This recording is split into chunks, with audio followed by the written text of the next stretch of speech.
एक तरफ तो इसराइल ने साफ कह दिया है कि गजा में किसी भी हाल में तुर्की चाहिए ही नहीं।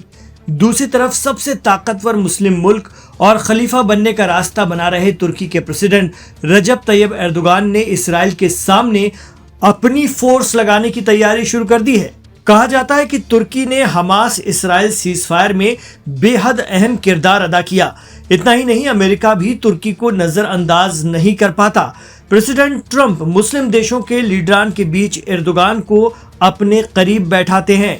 तुर्की एक नाटो मुल्क है। साथ ही प्रेसिडेंट रजब तैयब एर्दोगान ने यूरोप और अरब दोनों ही जगह अपने मुल्क की मजबूत पैठ बनाई है।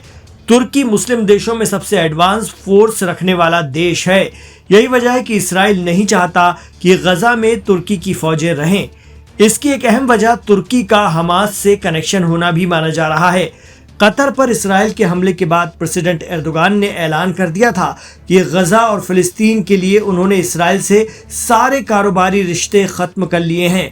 इतना ही नहीं, उन्होंने पीएम नेतन्याहू को ललकारते हुए कहा था कि यरूशलेम हमारा है, क्योंकि दुनिया की सबसे बड़ी मुस्लिम सल्तनत उस्मानिया ने यरूशलेम को एक रहने लायक शहर के तौर पर 400 साल पहले बसाया था। इसके बाद तो पीएम नेतन्याहू बुरी तरह भड़क गए थे और यरूशलेम पहुंचकर उन्होंने भी पिछले 2700 साल से यरूशलेम का यहूदियों के होने का दावा कर दिया था। यहां से एर्दोगान और नेतन्याहू के रिश्तों में और ज्यादा खटास आ गई थी।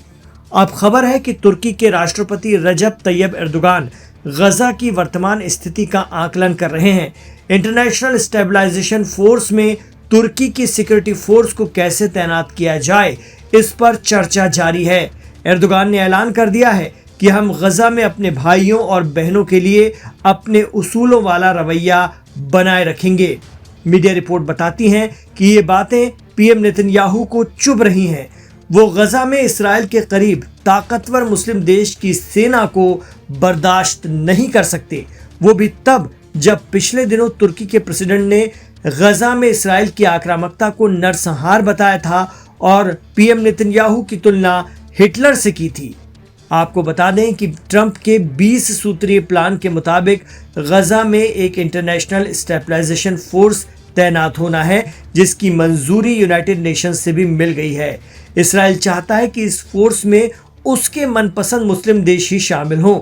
वो कतर और तुर्की को बर्दाश्त नहीं करता, ये कहते हुए कि इन देशों में हमास को पनाह मिलती है।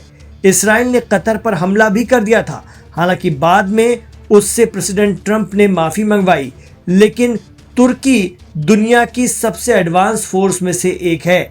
एर्दोगान कह चुके हैं कि अगर इसराइल ने तुर्की पर इस तरह की हिमाकत की तो इसराइल में कुछ नहीं बचेगा। तुर्की की फौजें मुस्लिम दुनिया में भी बहुत सम्मान की नज़र से देखी जाती हैं। वहीं रजब तैयब एर्दोगान खुद भी सऊदी को पछाड़कर मुस्लिम दुनिया में खलीफा के रूप में अपनी भूमिका देखते हैं। यही वजह है कि इसराइल के साथ साथ सऊदी और यूएई भी नहीं चाहते कि गजा में तुर्की की सेना मौजूद रहे।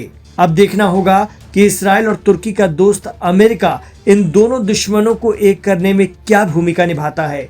बहुत से एक्सपर्ट ये कहते हैं कि ईरान के अलावा कोई देश अगर है जो इसराइल की आक्रामकता पर लगाम लगा सकता है तो वो तुर्की है। ऐसे में गजा में अगर तुर्की पहुंच जाता है तो इसराइल के लिए बहुत बड़ी चुनौती बन सकता है। एर्दोगान इसी कोशिश में हैं और पूरी ताकत लगाए हुए हैं।